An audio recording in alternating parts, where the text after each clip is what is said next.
খাইতে হয়, এটাই দুনিয়ার নিয়ম। যদি বুঝে দেখেন তাহলে আমার একটা তেলের মূল্য আমার 100 টাকা দিবে। এই গাছটা আসে নেপাল থেকে। হাজার হাজার নেপালি মেয়েরা জঙ্গলে চলে যায়, এক টুকা গাছ কাটতে যায়, স্বামীর খাওয়ায়, এক রাইতে 4 বার 5 বার মধুর মিলন করে, মধুর আনন্দ করে। এর 5 পিস গাছ একসাথে সাবাই খেবেন, এরকম লোক চোখ দিয়ে দেখি না।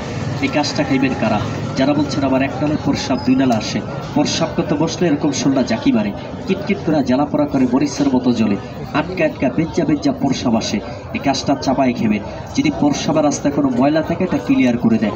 গাছটা চাবাই খেয়ে এক চিমটি লবণ খায়, একটু গরম পানি খেবেন।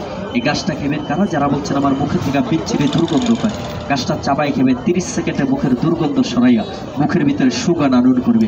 এই গাছটা এখন মুখে নিয়ে চাবাই খেবেন। আল্লাহ যতদিন বাচ্চা রাখে মুখের ভিতরে দুর্গন্ধ হবে না। এটা গাছের ক্ষমতা আমার চাপা না।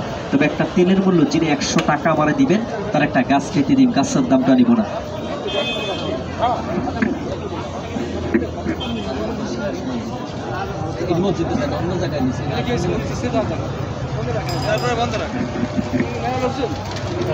টাকাটা খেয়ে দিচ্ছেন এখন।